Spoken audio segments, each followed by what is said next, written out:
Temos uma fera no comando do Flamengo também. Queria que você falasse do título mundial de agora, né? Ah, Egito foi... contra o São Jogou Pablo muito, Burgos, né? O Burgos. O Burgos até essa temporada, o Burgos não foi tão bem. Na semifinal que foi mais difícil. A gente narrou, a gente fez a transmissão. Foi contra o... Como é que é o nome dele? O São Paulo Burgos. A semifinal. A semifinal foi com o time da NBA. Isso. Né? O da D-League. Da D-League, exatamente. O da D-League, o do Magic. Exatamente. Foi o time você do achou Magic. da campanha do Flamengo? Cara, eles estavam muito preparados. Eles fizeram realmente um planejamento para ganhar o Mundial. E eles executaram muito bem. Eles jogaram muito bem. Os jogadores estavam muito conscientes do que precisava.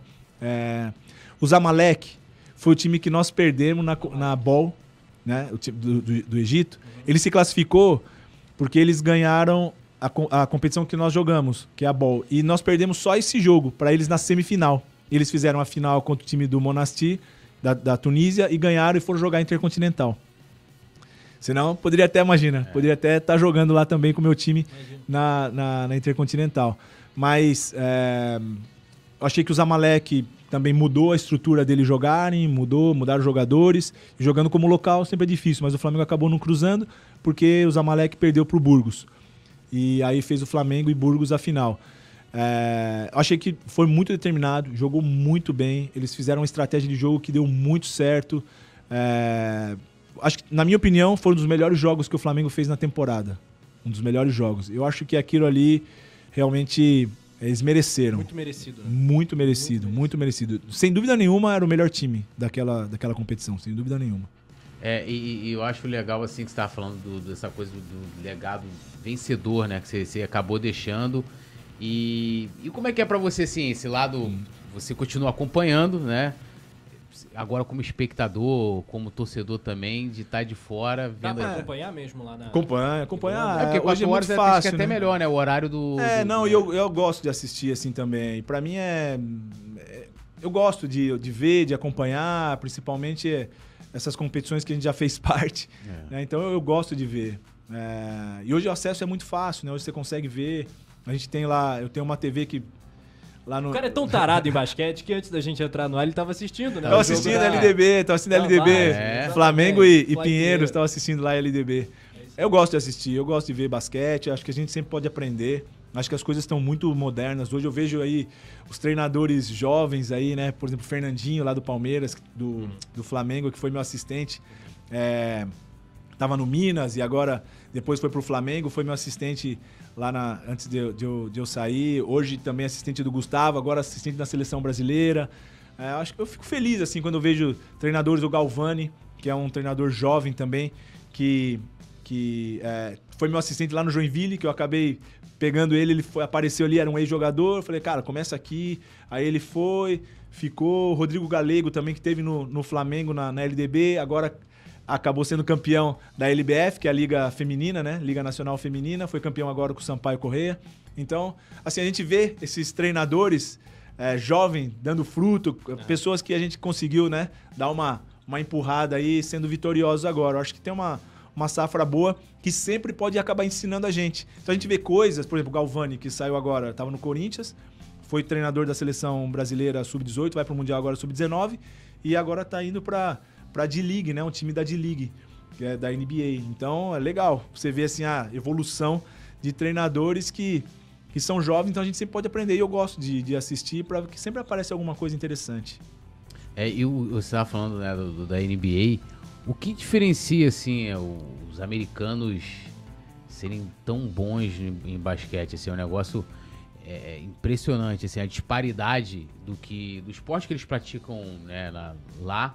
Eu não sei se é a estrutura, se é... Eu tava até antes, né, mais cedo pensando, até a gente perguntar também, por exemplo, a gente fala muito do futebol e a gente cobra muito estrutura. Por exemplo, o Flamengo montou um CT de primeiro mundo lá pro futebol, mas eu não vejo, não só o Flamengo, mas todas as outras equipes, de ter também uma estrutura pro basquete, tipo uma estrutura pra base, um centro de treinamento. Eu não sei como é que é, eu sei que a NBA lá, a organização, ela tem uma estrutura, né, gigantesca, mas não sei as equipes, né?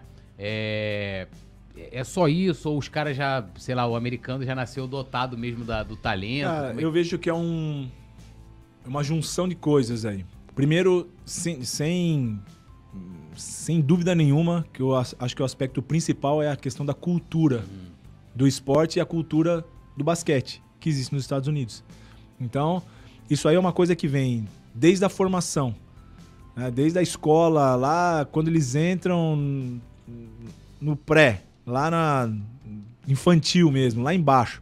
E eles vão crescendo, high school, depois o college. Então, eles vão se formando com essa cultura. Então eles vão se desenvolvendo nesse aspecto assim. E aumenta o N, né, que a gente fala, o número de praticantes. Porque não é só o tamanho do país. Muita gente fala assim, você vê a Argentina, o tamanho que é a Argentina e o tamanho que é o Brasil. Como é que a Argentina pode ser tão forte assim no basquete, de ter tanta... né, e o Brasil não... Porque é o número de praticantes. Então, o que a gente sempre fala aqui é você tem que tentar aumentar esse N. Porque se você aumentar a quantidade de praticantes, você consegue ter também dali, ter uma competitividade maior, né? Uma competitividade maior. É lógico que você não pode esquecer, que é uma coisa que a gente está fazendo um pouco agora no basquete feminino, é trabalhar com os formadores. Por quê? Pensa bem, se você vai, por exemplo, uma aula de spinning, que você vai numa aula de spinning, se você sabe que o professor é bom, a aula vai estar como? Lotada. Sim. Entendeu? Então, se o professor não é bom, ninguém vai. Então não adianta você querer aumentar o número de praticantes se você não tem quem vai ensinar. Não vai ficar. Então você tem que trabalhar também com os formadores. Aí a gente está fazendo um trabalho aí no basquete feminino para isso, porque o basquete feminino ficou esvaziado. Sim. O Brasil é um dos 4 países do mundo que é campeão do mundo, né? Só Estados Unidos, Austrália, Brasil e outra era a União Soviética, que já não existe mais, que agora está tudo dividido. Então, praticamente 3 países que são campeões do mundo e o Brasil é um deles. E o basquete feminino não é tão... Potencial extraordinário. Exatamente, entendeu? Então, um título sul-americano agora. Estão numa batalha que a gente quer saber da preparação também para os Jogos de Paris. Então, essa aí faz parte. Mas a gente está fazendo esse trabalho. Então, acredito que a diferença do americano, que tem essa visibilidade, que acho que já está diminuindo bastante em relação ao resto do mundo, né? Porque... A diferença você acha que está caindo? Está caindo.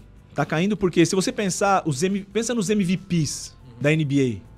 São caras que são estrangeiros. Sim, Jokic, né? Importando tudo.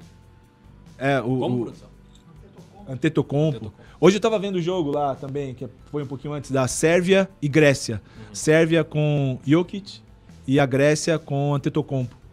Então, você vê ali o duelo entre os dois, ganhou a Sérvia, que foi na Sérvia, na prorrogação ganhou.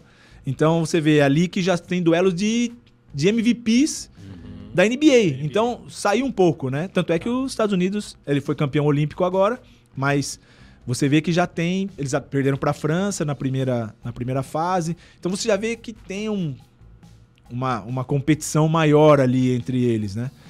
Mas eu acho muito que é isso. É a formação, é a cultura, é o trabalho que existe. É claro que também estrutura, investimento.